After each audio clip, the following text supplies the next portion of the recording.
우리가 오늘 읽은 야고보서의 대표적인 핵심 주제 중에 하나는 바로 행함이 없는 믿음은 죽은 믿음이다라는 것입니다.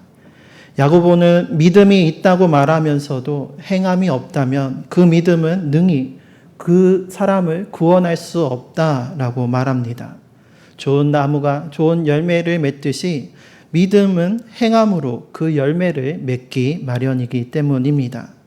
그래서 야고보는 행함이 없는 믿음의 그 모습들의 사례들을 제시하면서 그 행함 없는 믿음에서 돌이켜서 진정으로 말씀이 삶이 되는, 믿음이 삶이 되는, 실천하는 믿음의 삶을 살아갈 것을 강조하고 있습니다.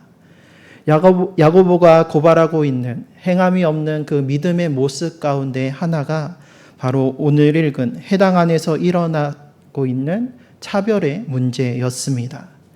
야고보서가 기록된 연대는 40년대 초중반으로 추정이 됩니다. 이때 초대교회 성도들은 유대교회 해당에서도 하나님을 예배했습니다. 당시의 기독교는 아직까지는 유대교의 한 분파로 여겨지고 있었고 또 신앙 공동체였던 유대인들에게 있어서 이 회당은 예배뿐만이 아니라 교육과 재판과 같은 사회의 구심점이기도 했습니다. 그래서 90년 얌리아 회의에서 결국에 기독교가 유대교의 이단으로 정죄되고 회당에서 출교를 당하였지만 그 전까지 초대교회 성도들은 함께 모이게 힘쓰면서 주일에 주님을 예배할 뿐만 아니라 회당에서도 예수 그리스도에 대한 믿음을 가지고 하나님을 예배했습니다. 그런데 그 회당 안에서 서로 차별하는 일들이 벌어졌던 것이었습니다. 오늘 2절과 3절 말씀입니다. 만일 너희가 회당에 금가락지를 끼고 아름다운 옷을 입은 사람이 들어오고 또 남루한 옷을 입은 가난한 사람이 들어올 때 너희가 아름다운 옷을 입은 자를 눈여겨보고 말하되 여기 좋은 자리에 앉으소서 하고 또 가난한 자에게 말하되 너는 거기 서 있든지 내 발등상 아래에 앉으라 라고 말하고 있습니다. 오늘 본문에서 등장하는 이 가상의 인물은 금가락지를 끼고 아름다운 옷을 입은 자, 즉 부요하고 또 권세 있는 자들이 오면은 여기 좋은 자리에 앉으세요 라고 맞이하면서 남루하고 가난한 옷을 입은 자가 들어오면은 너는 거기에 서 있거나 내 발 아래에 앉으라 라고 하면서 그 자리를 차별하고 있는 것을 볼 수가 있습니다. 그림을 보시면은 지금 보시는 그림은 유대 회당의 내부 그림입니다. 그래서 벽 쪽에 보시면은 예루살렘을 향한 그 동쪽 벽에 모세 오경의 그 율법 두루마리를 안치해 놓은 성궤가 있고 그 앞에는 등잔대를 두고 있습니다. 그래서 이것은 하나님의 언약궤가 있는 지성소와 또 성소를 상징한다라고 할 수가 있습니다. 그리고 그 바로 앞에는 오경을 읽는 독서대가 있습니다. 예수님께서 외식하는 바리새인들과 서기관들을 책망하시면서 높은 자리에 앉기를 좋아한다라고 했을 때의 그 높은 자리가 바로 이 회당에서 그 오경을 읽는 이 독서대의 자리를 이야기합니다. 그리고 이 성계와 독서대를 디귿자 형태로 둘러싸아서 이제 좌석들이 배치가 되어 있는 것을 볼 수가 있습니다.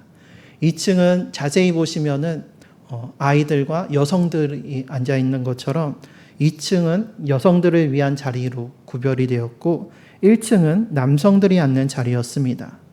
이 자리들 가운데 회당의 중심이라고 할 수 있는 그 성궤 그리고 독서대에 가까운 자리일수록 좋은 자리로 여겨졌습니다. 그래서 율법을 가르치는 랍비들이나 또 당시 사회에서 영향력 있고 또 부유하고 유력한 사회 지도자급 인사들이 주로 앉는 상석이었습니다. 3절 말씀을 보면 여기 좋은 자리에 앉으소서라고 말하고 있습니다. 여기라는 표현을 볼 때에 오늘 본문에 등장하는 이 가상의 인물은 회당의 좋은 자리에 이미 앉아있는 사람임을 알 수가 있습니다. 그래서 그는 그 좋은 자리에 앉아 있으면서 회당문을 통해서 들어오는 사람들을 보면서 자신처럼 혹은 자신보다 더 부유하고 더 권세가 있는 것처럼 보이는 사람이 있으면 그 사람에게 여기 내 옆에 좋은 자리가 있으니 여기로 오셔서 이 자리에 앉으세요 라고 하면서 그를 반가이 맞으면서 초청을 하고 있는 것입니다. 반면에 더러운 옷을 입고 남루한 가난한 사람이 들어올 때는 여기가 감히 어디라고 너 같은 사람이 들어오냐라는 듯이 여기로 오지 말고 거기 서 있으라라고 이야기하면서 회당의 자리에 앉는 것조차 금하고 있습니다. 그리고 만약에 정 들어오고 싶다라고 한다면 내 발등상 아래에 와서 앉으라라고 이야기합니다. 유대인들의 신체에는 갖가지 상징이 있는데 그 중에 발은 더러움과 죄를 상징합니다. 발이라는 이 신체 기관은 신체에서 가장 낮은, 가장 아래에 있기 때문이고 또 당시의 유대인들의 의복에서 신발은 오늘날의 샌들과 같이 그것도 천으로 덮어진 것이 아니라 끈으로 이렇게 엮어진 샌들을 신었기 때문에 항상 흙과 먼지에 노출되어 있어서 금방 더러워지곤 했습니다. 그래서 이 발 닦는 것은 종의 일이 되었습니다. 그런데 가난한 자에게 자기의 발등상, 그 의자에 앉아서 발을 받치는 그 발판 아래에 와서 앉으라라고 하는 것은 그만큼 그를 무시하고 차별하는 언사라 할 수가 있습니다. 게다가 부자에게는 앉으소서라고 하면서 공손한 말투로 공손하게 그를 대하지만 가난한 자에게는 앉으라라고 하면서 주인이 종에게 명령하듯이 이야기하면서 그 사람을, 가난한 자를 자신의 종 마냥 여기며 차별하고 있는 것을 볼 수가 있습니다. 당시 유대인들에게는 부자는 하나님의 축복을 받아서 부유해졌고 가난한 자는 하나님의 저주를 받아서 가난해진 것이다라는 관념이 있었습니다. 그래서 오늘 말씀 속에 이 등장인물 또한 가난한 자의 그 외모를 보면서 하나님의 저주를 받은 자, 죄인 취급을 하면서 그를 멸시하고 조롱하며 같은 형제가 아닌 종으로 여기며 차별하였던 것이었습니다. 이에 대하여 야고보는 4절에서 너희끼리 서로 차별하며 악한 생각으로 판단하는 자가 되는 것이 아니냐며 책망을 하고 있습니다. 예수 그리스도를 믿는 믿음으로 주님 안에서 하나 되어야 할 성도들이 어찌하여 하나 되지 못하고 서로 차별하며 교만과 탐심 또 자만과 또 세속적인 관심의 그 악한 생각으로 남을 판단하며 정죄하는 죄를 범하고 있느냐라는 것입니다. 오늘 이 본문의 말씀을 이전 번역본인 개역 한글에서는 이 4절에 차별이란 단어를 구별로 번역하였습니다. 하지만 개역 개정으로 재개정되고 그리고 새 번역도 마찬가지로 이 구별을 차별로 변경하였습니다. 구별과 차별, 한 글자 차이이지만 그 의미는 정반대라 할 수가 있습니다. 먼저 국어사전에서 단어의 정의를 찾아보니 다음과 같았습니다.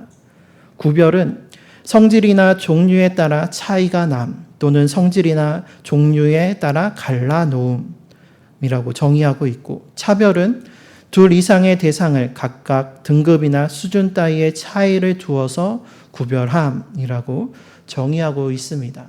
이렇게 단어적인 정의만을 놓고 보면 구별이나 차별의 차이가 크게 느껴지지 않습니다. 하지만 우리가 실제로 사용하고 받아들이고 있는 그 의미의 측면에서 비교한다라고 한다면 이 구별과 차별은 그 의미가 서로 다릅니다. 제가 키워드 중심으로 한번 다음과 같이 정리를 해봤는데 구별은 수평적이고 다름에 대한 이야기고 평등과 하나됨, 거룩에 대한 개념이라고 한다면 차별은 수직적인 관계이고 틀림과 계급, 분열됨과 정죄함에 대한 개념이라고 할 수가 있습니다. 구별이라는 것은 같거나 비슷한 것들을 모아서 다른 것과 갈라놓는 것입니다. 이것은 위계적인, 수직적인 관계가 아니라 동등한 관계 속에서 서로의 다름을 구별함으로써 그 구별을 통해서 나와 상대방이 서로 다름을 고유의 특성과 기능과 역할을 이해하고 그 이해를 바탕으로 협력해서 보다 발전적으로 나아가게 하는 수평적이고 평등한 구조라 할 수가 있습니다. 성경에서 이것을 잘 보여주는 것이 고린도전서 12장입니다. 바울은 물질과 지혜와 또 은사의 충만함으로 오히려 그것이 독이 되어서 서로 갈라지고 분열한 고린도 교회를 향해서 은사와 직분과 사역은 여러 가지이지만 이 모든 것은 같은 삼위일체 하나님께서 주신 것이다 라고 이야기합니다. 그러면서 교회를, 성도를 그리스도의 몸으로 비유하고 있습니다.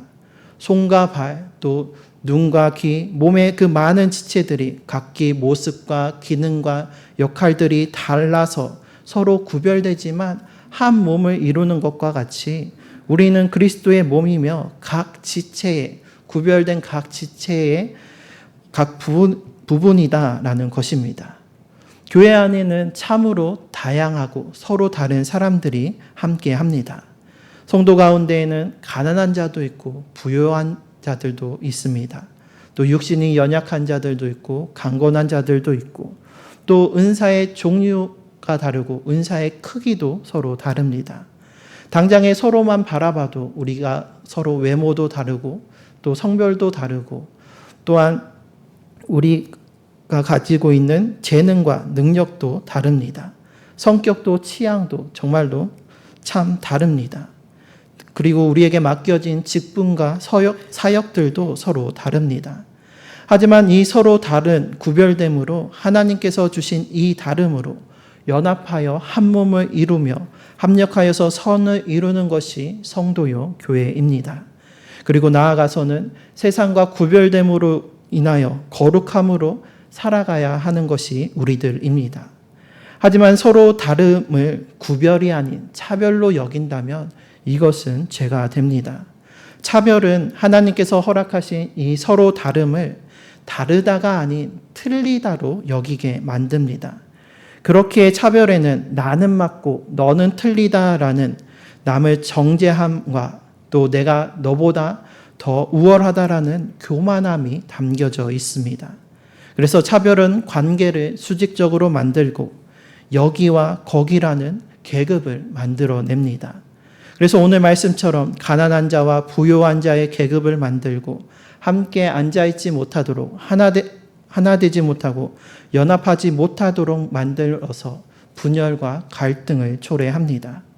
이처럼 차별은 서로 다름을 틀리다 여김으로 남을 정죄하는 죄를 짓게 만들고 그 결과 서로 하나 되지 못하며 분열되게 만듭니다. 이것은 하나님의 창조 질서와 섭리를 거스르는 죄입니다. 하나님께서는 천지를 창조하시면서 사람이 혼자 있는 것을 보시고 사람이 혼자 있는 것이 좋지 않다 말씀하시며 돕는 배필을 지어주셨습니다.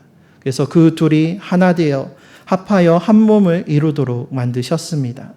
아담과 하와는 성별도 달랐고 또 그들이 가진 힘과 재능과 달란트, 은사들도 각기 달랐을 것입니다.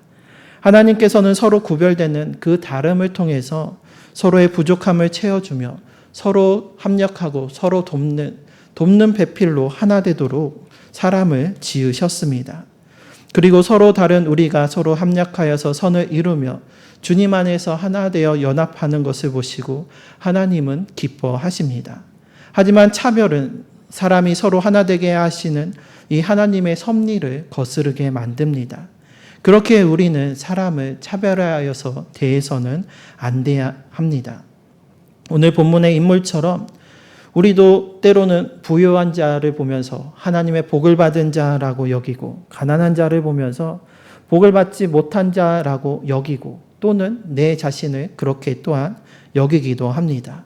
그래서 구별과 차별을 또한 혼동하면서 서로를 차별하고 악한 생각으로 남을 판단하고 정죄할 때가 있습니다. 하지만 가난과 부요함 자체가 하나님의 저주와 하나님의 복이 아님을 우리는 기억해야 합니다.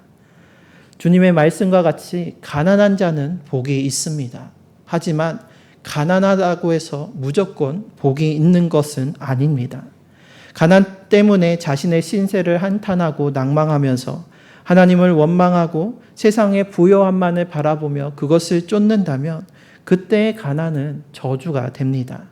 하지만 가난할지라도 주님을 더욱 의지하고 모든 것을 주님께 맡기며 모든 상황 속에서도 주님을 의지함으로써 작은 것에서도 일용할 것에서도 감사함을 발견하고 만족한다면 그때의 가난은 또한 복이 됩니다. 또한 제 아무리 부요하다 할지라도 그 부요함에 취하여서 세상의 향락에 빠지고 하나님을 찾지 않는다면 그 부요함은 저주가 됩니다.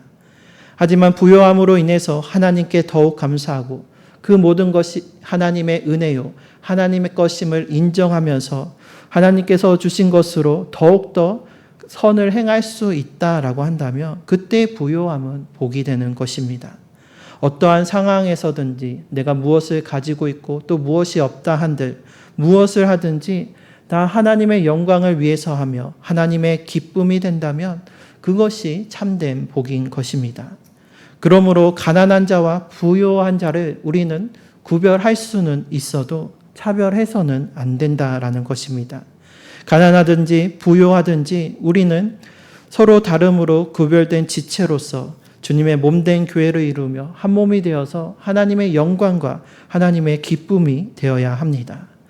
형제가 연합하여 동거함이 어찌 그리 선하고 아름다운고라는 시편 133편의 고백과 같이 주님께서는 서로 구별된 우리가 서로 다른 우리가 주님 안에서 연합하여서 하나 되는 것을 보시고 어찌 그리 선하고 아름다운가 하시며 기뻐하시고 또 함께 하나 되는 그 모습을 보시며 보시기에 심히 좋았더라라고 말씀하십니다.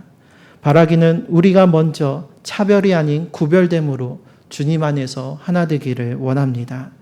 그래서 우리의 서로의 다름을 이해하고 인정하며 그 다름을 통해서 우리가 서로 합력하여서 선을 이루는 우리 제암교회와 모든 성도님들이 되시기를 바랍니다.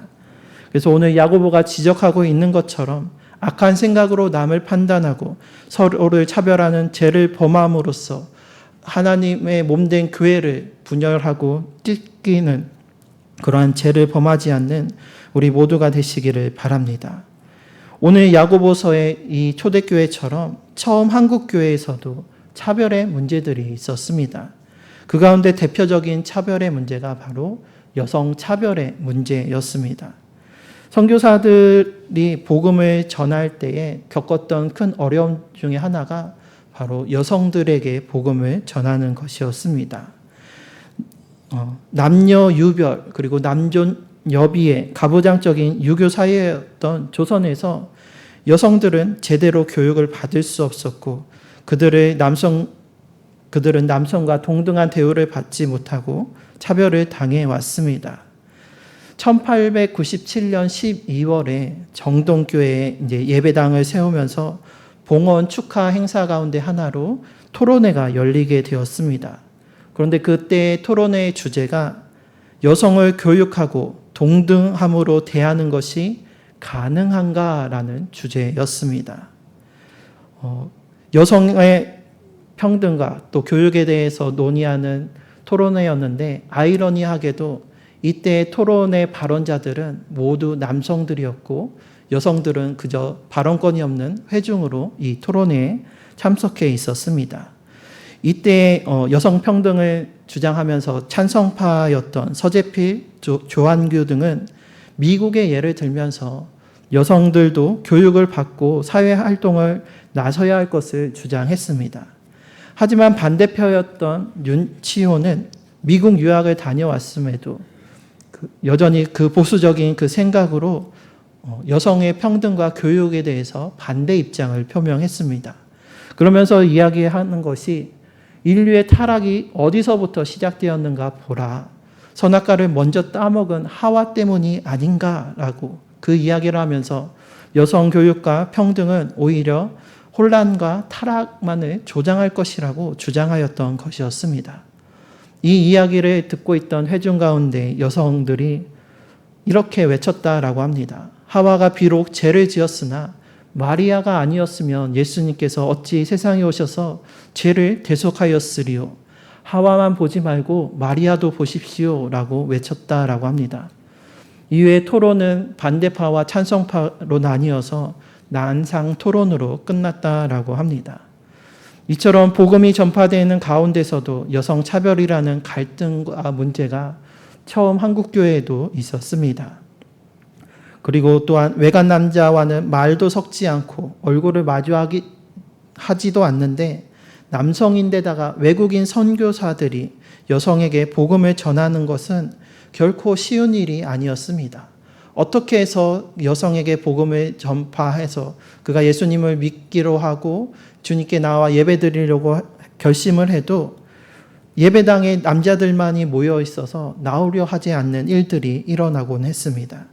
그래서 선교사들은 여성들을 위한 여성교회를 따로 만들어서 선교사의 부인이나 또 독신 여선교사가 여성 성도들을 따로 담당하게 하였습니다.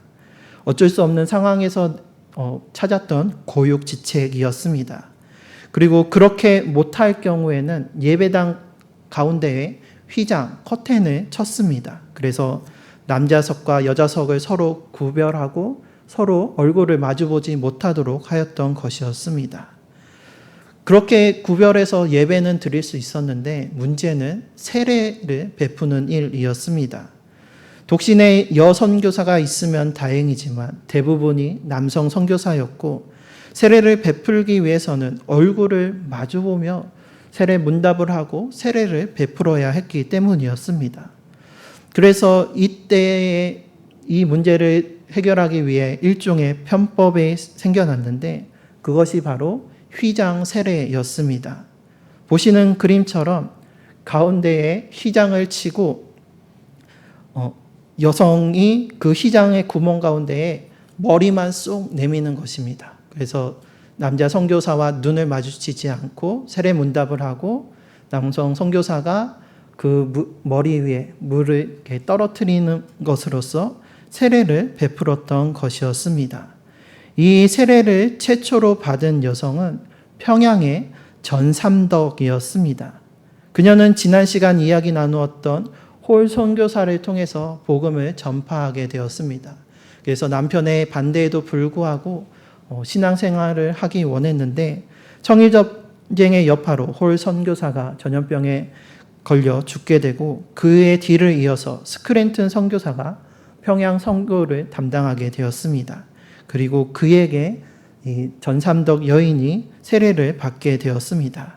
그때의 이야기가 나는 세례가 어떻게 하는 것인지 모르거니와 우리나라 풍속에는 여자는 모르는 남자와 대면치 못하는 법이 있으니 어찌하여야 하리까 하고 물으니 그 스크랜턴 선교사가 대답하기를 그러면 방 가운데 휘장을 치고 머리 하나 내놓을 만한 구멍을 낸 후에 그리로 머리만 내밀 것 같으면 물을 머리 위에 얹어 세례를 베풀겠다고 하였다.